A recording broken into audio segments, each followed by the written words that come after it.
Ready to start? Yes.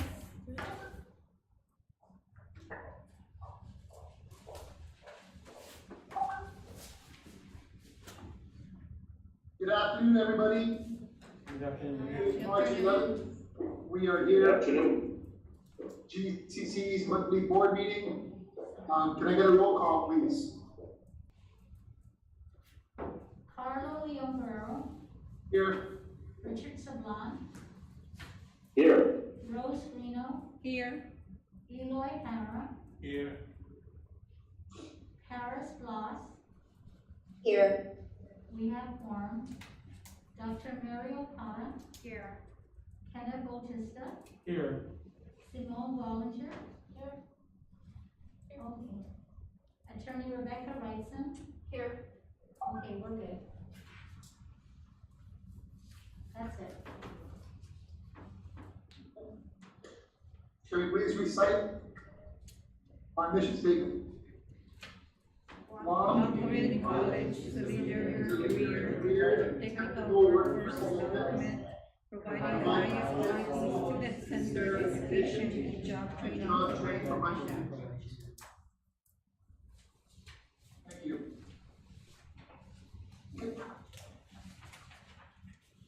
Does everybody have a copy of the last meeting's minutes? Okay. If we can just take some time to review that, please.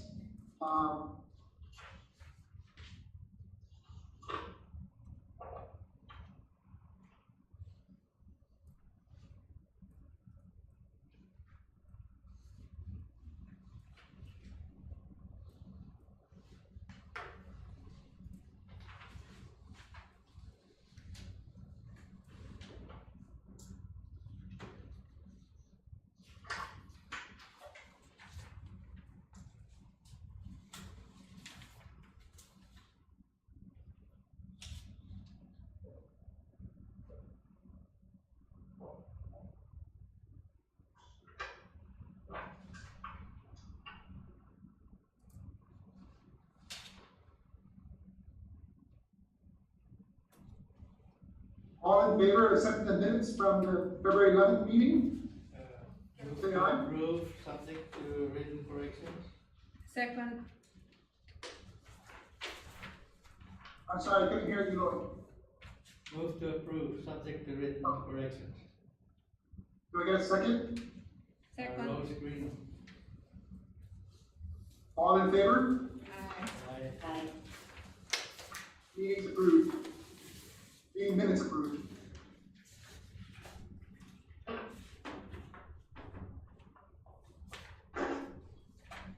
Dr. Potter, do we have any communications? There are no communications at this point. Do we have any public discussion? No request for public discussion. Great. So let's move on to the president's report. Okay, starting off with the financial status of the college. The college has received a total of $8.7,683 for the current fiscal year. And this translates into $6,664,944 from the general fund, approximately $1.9 million from the Manpower Development Fund, $36,000 for the general fund that supports the Post Commission, and approximately $100,000 from the First Generation Trust Fund. And that equates overall, based on the request and the billings that we've sent, 86% of our allotment request. And so we've been receiving, again, funding on a regular basis from the Department of Administration. Moving on to other components of the report, and keeping in mind that my report from January and February is now combined. Several things have happened in terms of supporting boot camps. We did finish the Cip Repair boot camp on January 14th and launched the truck driving, diesel mechanic, GED, and bus driving boot camp. We have since completed the diesel mechanic and construction 3 boot camps in February, and we have many employer sponsors for these, including Accjc, Waste Control, Midpack Far East, East-West Rental, Wampac Express, and for construction inland builders. And we're currently working on establishing the 22nd cycle for the Guam Fire Department Academy. And the goal is to also provide Pro Board certification to each of these completers in partnership with Saipan Port Authority.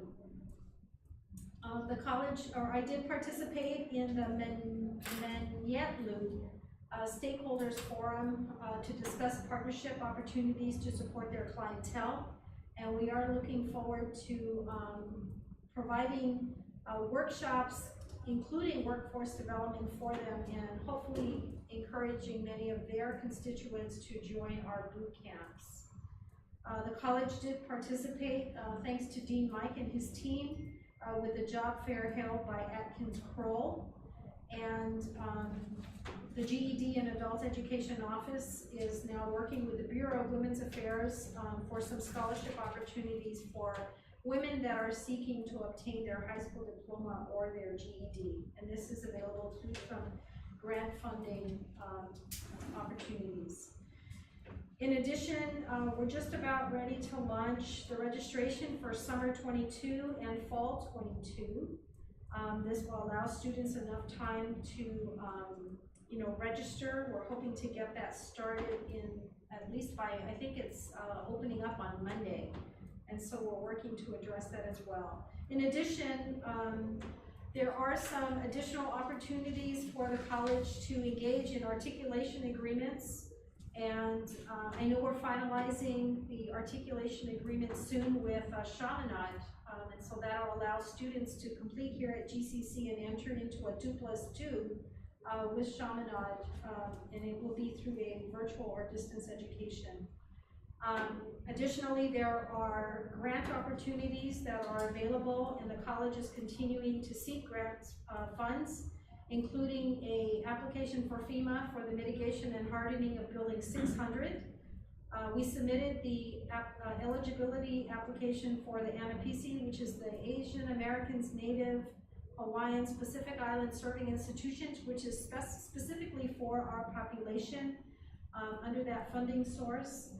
And then there's also an opportunity. We met with Richard Ibanez from Guam Mass Transit, because one of the issues that support that kind of serve as a barrier for many of our students, and now with the increased gas prices, is really getting a mass transit system up and running. So we're hoping to partner with them in strengthening what they already have in terms of funding, but maybe to help in identifying routes, the internal routes where our students may have access to the mass transit system. So we're working with them potentially in that regard. Later on the agenda, you will see the college's request to approve the Accjc Midterm Report. It has gone through the College Governing Council process, and this is a requirement. Our midterm report is a requirement for our accreditation, and the report is due on March 15th. So we're hoping to get that going.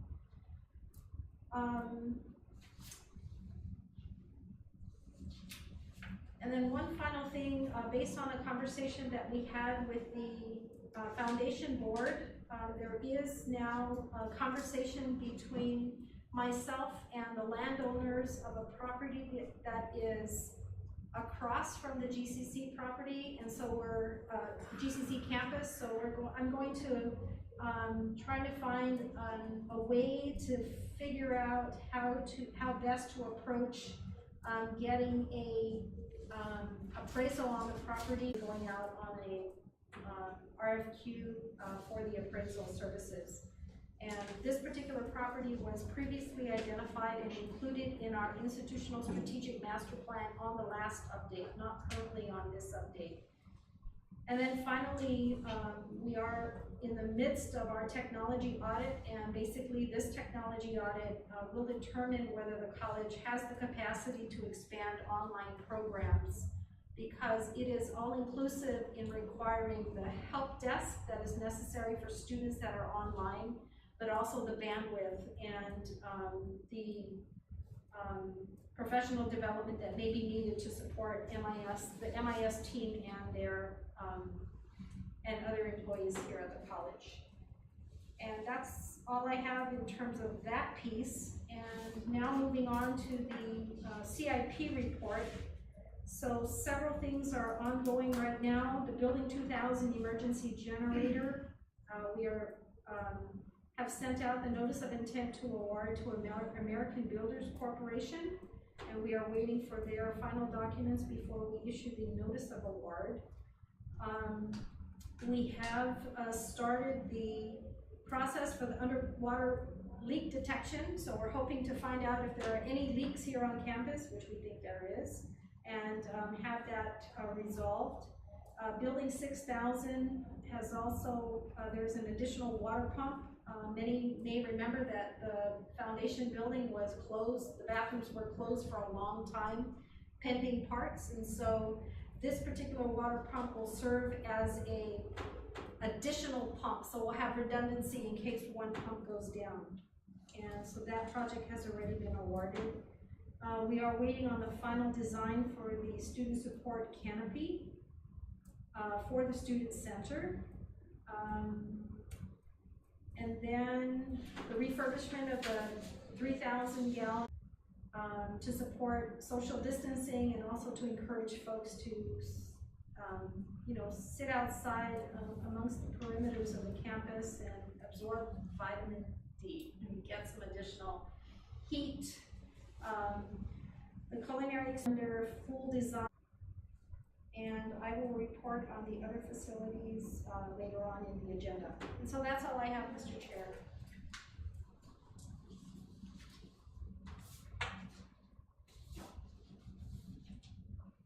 You're on mute. Apologies. Thank you, Dr. Akana. So moving on to monthly activity reports. Trustee Ross. Hi, everyone. Good afternoon. So for my report today, and this is a compilation of February and March's, but so classes resumed back on campus for students on Tuesday, March 8th. And then some feedback from students, of course, that I got was 2 weeks was, you know, good and long enough to be away from the classroom, so they're happy to be back on campus. Throws off their rhythm, of course, and they prefer to be in the classroom because it's easier, especially with the internet access, right? And then, of course, being on campus, it allows them reliable, you know, internet, computer access, library resources needed to complete, you know, research papers and projects that are ongoing now. So, yeah, there are a lot of students I've seen are back to on campus. So, some upcoming events for March. Deadline to apply for graduation was extended to today. The initial deadline was last Friday, but it was extended to today. And then last day for students to withdraw from classes, full term is today. The EDGE conference, student conference, face-to-face and Zoom, via Zoom. As of Wednesday, I got a count of 126 students who have registered or pre-registered to attend this conference, both online and face-to-face. Workshops that are sessions that will be included are financing for the future, social media do's and don'ts for job seekers, job search and resume writing tips, how to ace your virtual in-person job interview, making the transition from GCC to UOG. And then the first 100 students who pre-register and attend the entire conference will receive a free conference t-shirt. And then students who attend the conference in the MPA will receive a gift certificate for lunch because it is a half-day conference. 7 students have inquired about the listing of the dean and president's list. So both lists were provided and they were posted for the fall semester. MIS, the Minority Serving Institute, the CARES 3 grant, CARES 3 grant was posted to students' accounts in the amount of $73. So got some feedback that students received that and they're thankful for that funding. And then the CAPSA elections for academic year 2022 and 23, student leaders is ongoing. So application deadlines for submission is Tuesday, 3/19. My last meeting will be, next month, in April, and then we'll have a new Board of Trustees student member then, for May. And then, of course, due to the recent burglary, I've advised our COPSA Vice President, just to remind students, to be vigilant while on campus. If they see something, say something, call security or the student support services. Yesterday, I was on campus until a little after 5, before my 6 o'clock class, and I was able to see security roaming the campus, to see if office doors were locked. So, yes, that's ongoing with security. And then COPSA will be holding a Zumba recreation activity and pickleball demonstration by the Guam Fitness Instructors Group on Friday, April 8th at 2:30 in the afternoon after the 1 p.m. general membership meeting. Recreational activity is on campus and will be held in our center courtyard. And then just some student concerns that I've held were, and I believe it was probably addressed, Dr. Okada, but the Allied Health building, the air conditioning in that building has been down since last semester, they say, and it's been difficult for especially the medical assistant students in the classrooms on the second floor that have classes from 9 to 2. So they were just wanting me to address that because they haven't heard any feedback on that. And then also just drive-through graduation. They were hoping if there would be a consideration for a drive-through or an in-person graduation ceremony versus a drive-through. And also just some inquiry on the higher education emergency relief fund, similar to what UOG students received just this past week. So they wanted to inquire about that. And then our next COPSA meeting is today at 1 o'clock in the afternoon. And that's all I have.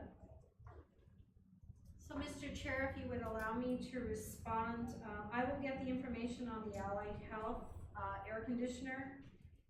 In terms of the $73 that was posted to the student's account, the $73 was to offset the technology fee, and the remainder of the funding for the disbursement of CARES funding will occur today. It's already in process, so that's coming through today.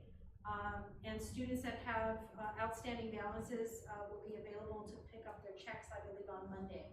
So, or starting Monday. So that's true. On the drive-through graduation, the issue with the drive-through graduation versus an in-person graduation is right now, even though there is some relief in terms of indoor activities, there's still a restriction in terms of the numbers based on the capacity.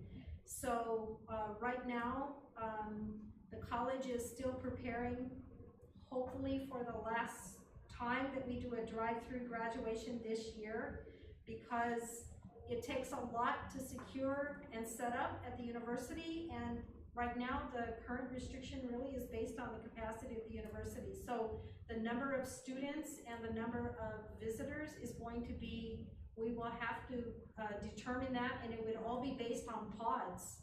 In other words, people in the same household can sit together, but it's a lot of manpower. So right now, I think because it's still unsure how the restrictions will be lifted, it's safest for us right now just to do the drive-through graduation.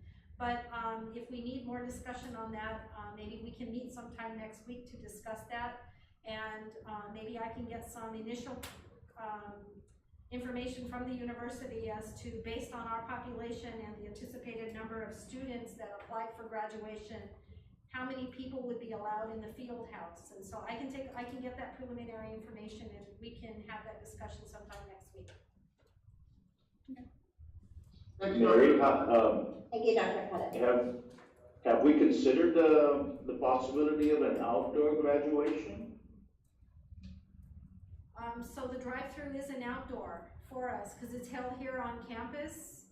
It is held here on campus, and the students actually get out of their cars and receive their diplomas in front of the LRC. So it is an outdoor. The problem is that there's no audience that is seated. The audience is really in the cars as the students drive by. So they're actually provided an up close and personal event with their student because they're right near the stage when they come by.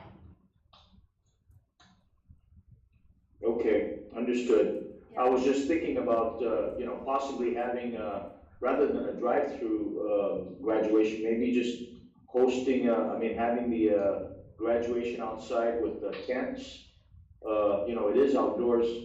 And I realize how important it is for some of these students to, be receiving their diplomas in person and have their family and, friends, there, so. It's just a question, I just thought I'd, ask. Yeah. Something we might wanna think about. So family and friends are there in the vehicles, in the vehicles that they drive by. Again, they pull up in front of the LRC and the student receives the diploma in the presence of their family right there. It's not that far. It's actually a lot closer than sitting on the bleachers at the University Fieldhouse. And so, but we'll continue to have the discussion with the students to see if it's still feasible for us to do it, but I'll get the preliminary numbers from the university in terms of the capacity. Because just as an example, the university held 3 graduation ceremonies last year to enable to accommodate their population. And that would be it would be labor intensive, I think, for the employees to set something up like that, but again, we will have the discussion with Trustee Paris next week. I'll get preliminary information. Okay, thank you, Mary. Yeah. Okay, Dr. Cotto. Moving on to faculty advisor. Good day, everybody. As Student Trustee Paris mentioned, classes have returned face-to-face. Parking lots are filling up again. It's nice to have noise on campus. Some faculty have reported that all of their students are coming back, but also some faculty have reported lower attendance rates this week.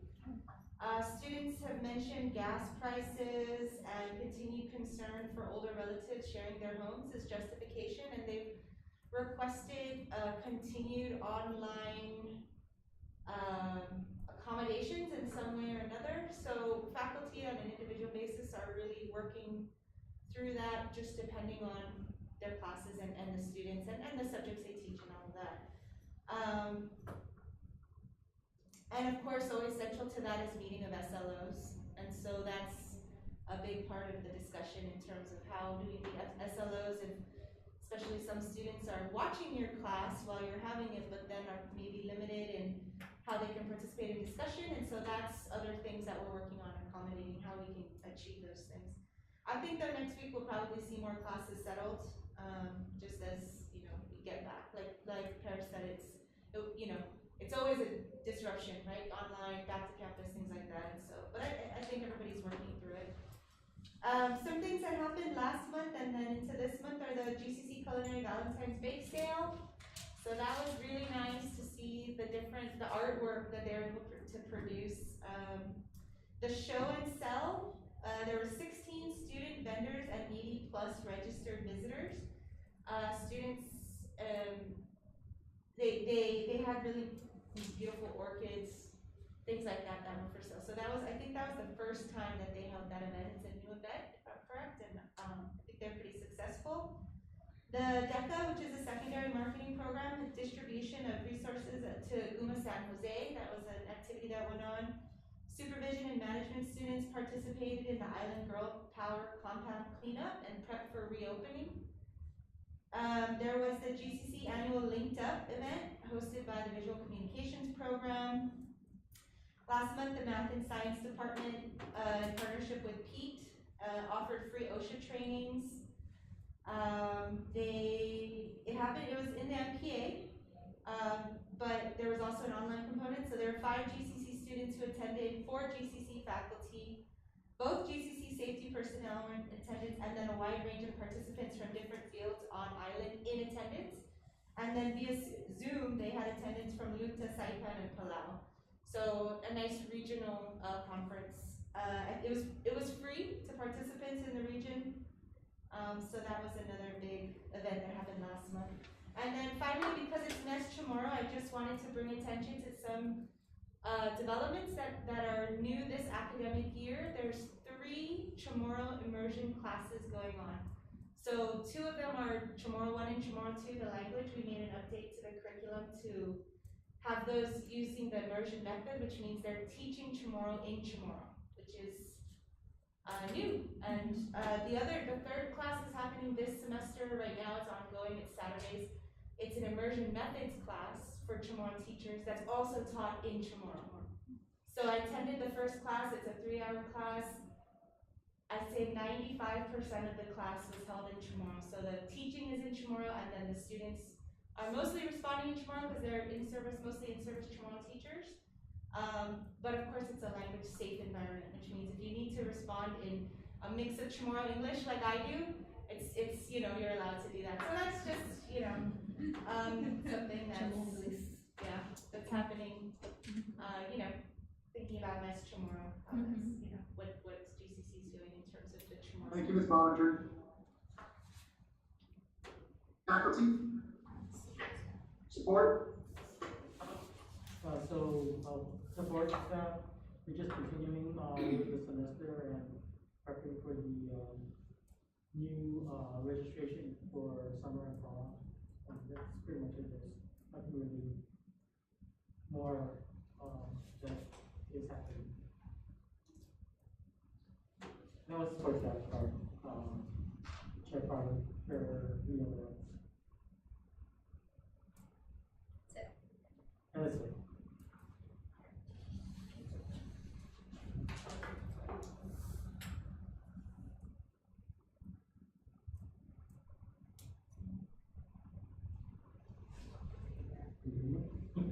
So, Mr. Chairman, the report from the support staff is that they were continuing with the semester, preparing for the summer and fall semester registrations. And that was the end of the report. Thank you, Dr. Moving on. Thank you, Mr. Marcus. Moving on. Construction project updates. Mr. Chair, the Board of Trustees Community Report. Board of Trustee, Mr. Chair. Board of Trustee Community Report on the monthly activities. I'm sorry. Yes, Board of Trustees Community Outreach Report. Do we have anything to report at this time? None from my side, I have Mr. one. Chair. Mr. Chair, I have. Go ahead, Trustee Greeno. Yeah, last month, February 22 to 24, we held the pandemic planning virtual, and I know, I attended that as a nurse leader, but it's really critical to have the GCC to continue participating. I'm not so sure who participated from our end. Because there's 2 areas that we have to look into when you do the pandemic planning is the critical infrastructure. Right now, they're using our multi-purpose hall, right, to continue for COVID vaccination. I know the university and some other schools have participated. We need to continue to be on the loop on the pandemic planning to ensure that we know what we are participating with and how are they going to utilize in case in the future we're not going to have to do that, but our infrastructure here and the at GCC. And the other thing what we're going to work on is really with our nursing medical assisting LPN program or EMT on, because that's also a critical component when we look into a medical search and how we're going to use our resources here in Guam. It's an ongoing process, so I really wanted to ensure that we do have a participation in that continuous pandemic planning.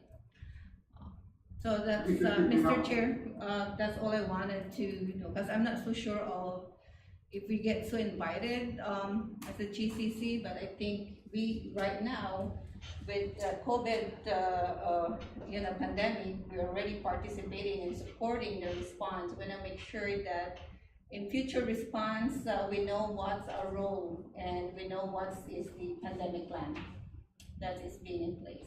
Okay. Thank you, Mr. Chair. Thank you, Trustee Guino.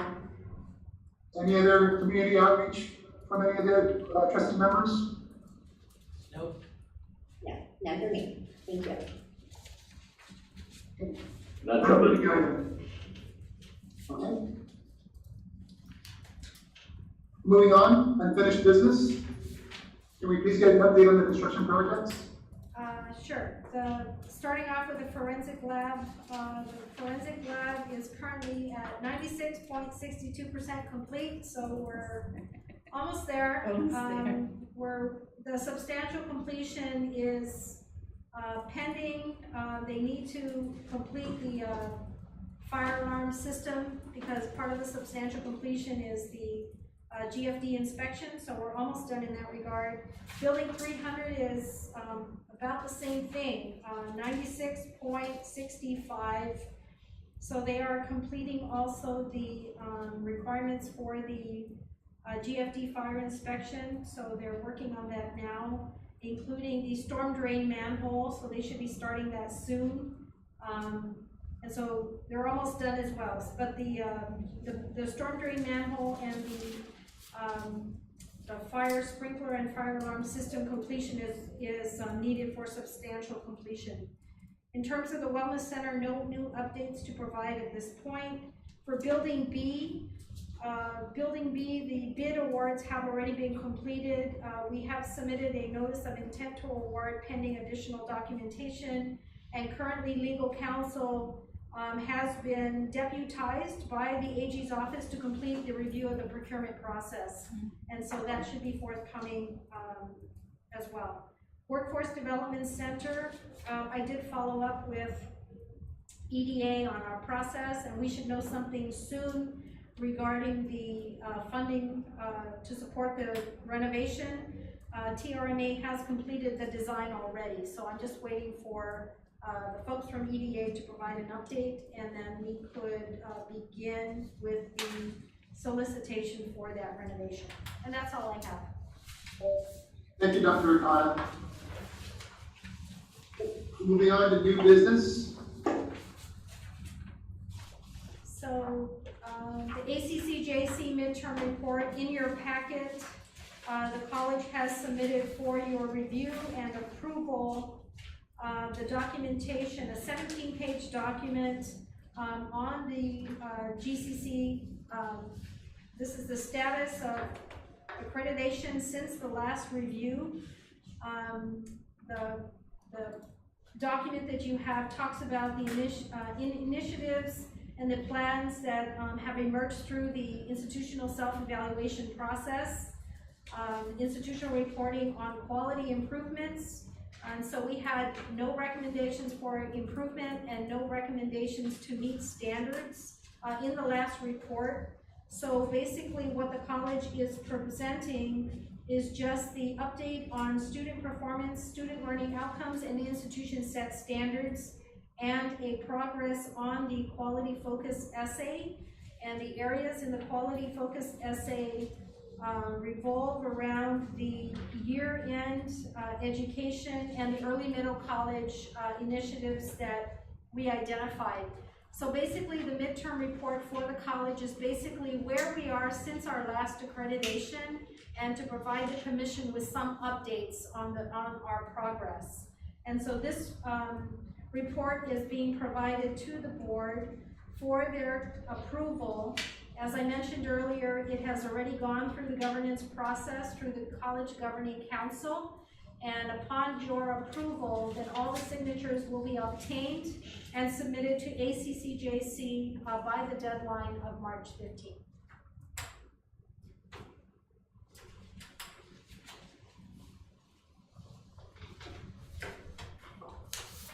Dr. Okada, do you need any action on this midterm report from the board at this time? That's correct. To approve the midterm report, as presented to the Board of Trustees, and then we will submit it with all the appropriate signatures to ACCJC.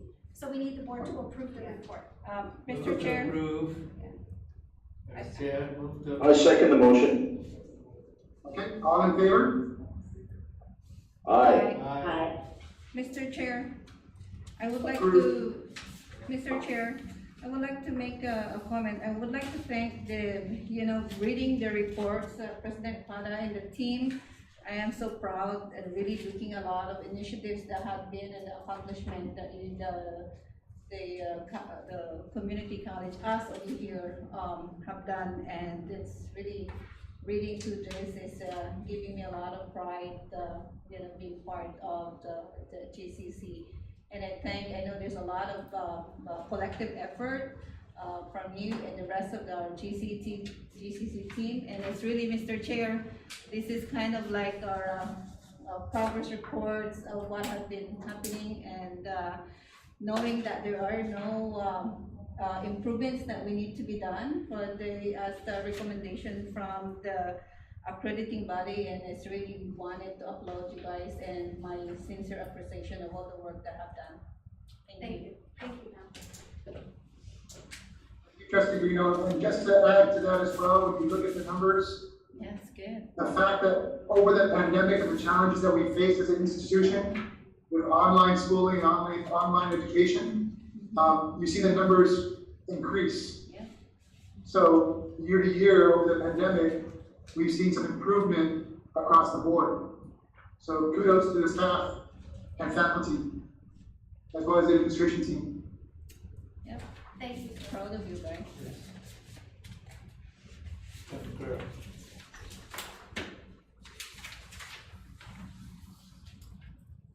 Moving on to the president's travel request. Yes, Mr. Chair, so there are two requests here. The previous approval from the board to attend the ACCT leadership governance training was approved already. And to dovetail to that, the Guam Education Board also has a legislative conference in DC. So my request is at the expense of GDOE, is to attend that legislative conference for 3 days as indicated in the packet. And then the April meeting request is the ACCJC is going to be meeting April 11th and 12th in San Francisco. And so this is all funded by ACCJC. It's kind of our development workshop for 2 days, 2 half days for the entire commission. And so I request for the approval from the board to attend these 2 trainings. Do I have a motion to approve? Move to approve, Mr. Chairman. Can I get a second, please? Second that. Okay, there we go. Thank you.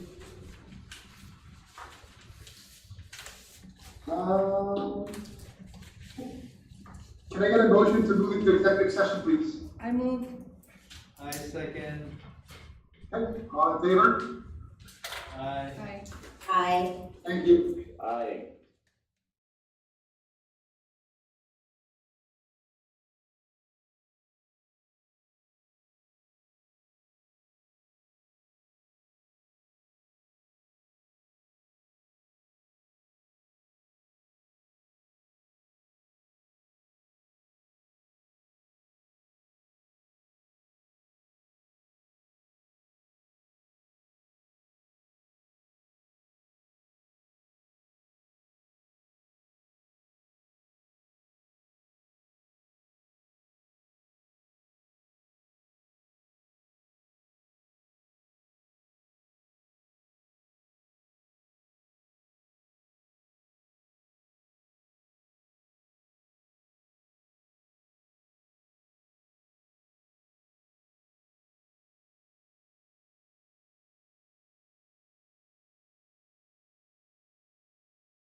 All right, I move, Mr. Chair, I move to accept. Oh, I'm sorry, are we back? Yes. yes, Are we back? yes, yes. Do I get a second? Second, Okay, all in favor? aye. Aye. Aye. Aye. So moved. Okay. If there's nothing else, can I get a motion to adjourn today's meeting? Move to adjourn. I second. Second. No, there, All in favor? Aye. aye. Aye. So moved. Thank you, everybody. I appreciate your time. Thank you, All happy right, have a good Friday. weekend all. Okay. Yep. Hopefully we'll see each other in person again soon.